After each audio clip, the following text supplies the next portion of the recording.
morning. I am Laura. I'm Creative Director at Ivy House, and I will be your host for today. So, today's event it's a build on the last event we ran, which was all about setting new standards of leadership in your organisation. Today's event is for those in HR and L&D who are in the process of or thinking about building a leadership development programme. So, when I was thinking about today and why this mattered so much, we obviously all know that effective leadership is really critical in building business success.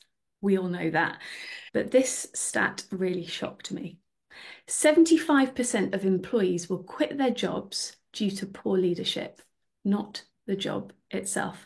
If you think about the wealth of reasons that people leave a job, pay, lack of growth, changing industry, culture, wanting a new opportunity, like the reason list is vast.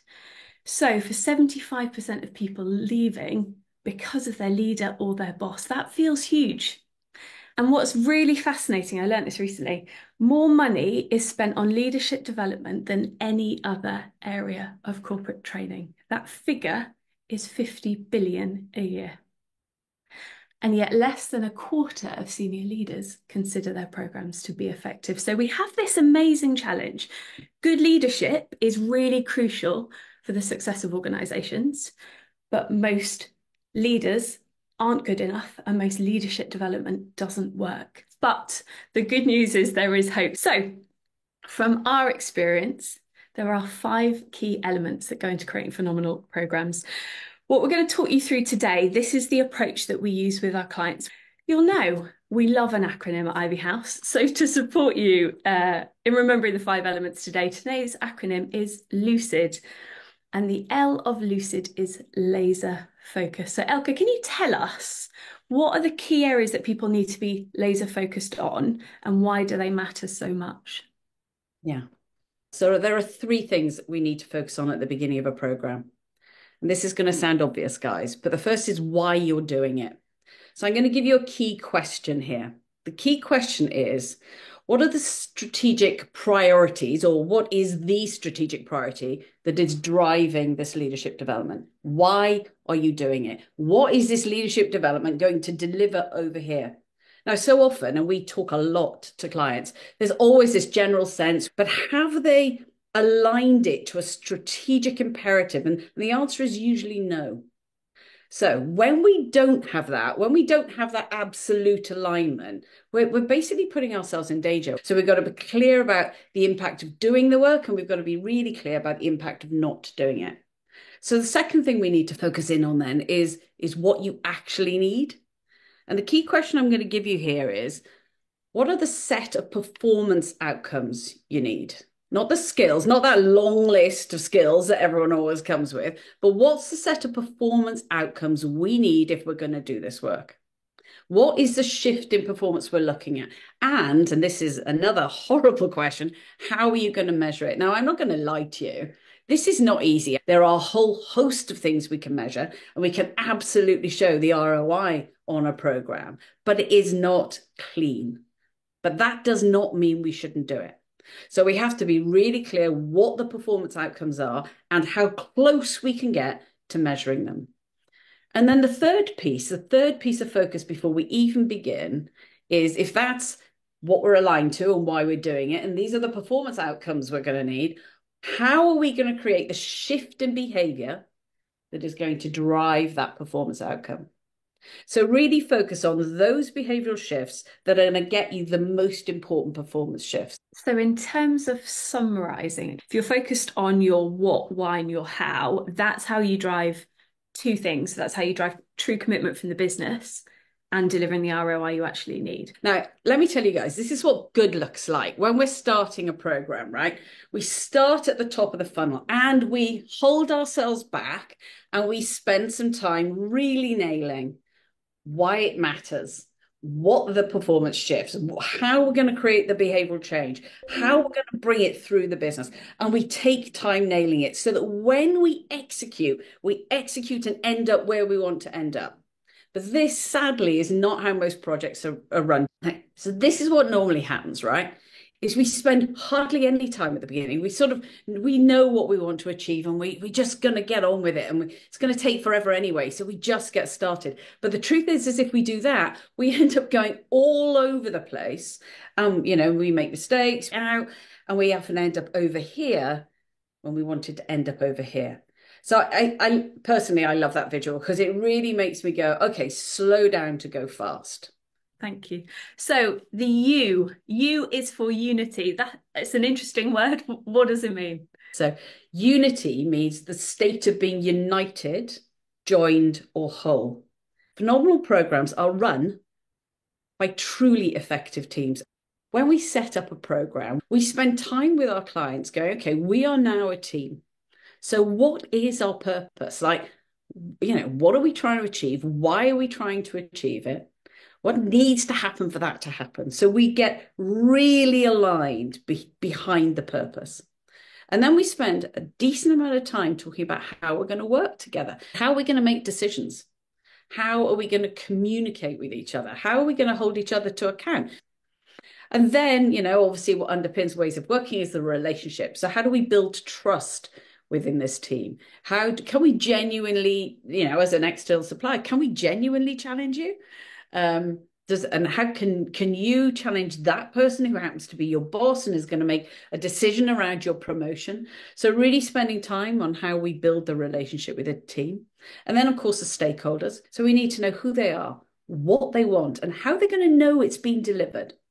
And then, of course, what underpins that structure then is the mindset. So, when we show up to a meeting with you or you show up to a meeting with us, are we motivated by winning and being right?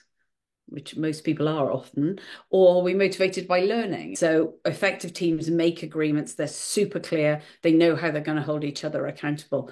The next letter in our model of Lucid is C for change. Elke, can you tell me a bit more about that one?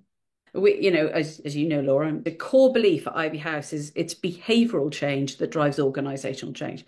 So if you are not driving behavioral change in your people, you're not going to get the organizational change you want, because a program works when I rock up tomorrow and I do something different in response to an event than I might have done before the program. So, of course, the obvious question we get asked all the time then, so how is it that your programs create change? And the core ones I wanted to pick out were architecture in the first instance, and then content. So when I'm talking about architecture, you have to really think about how a program is delivered and when it's going to be delivered.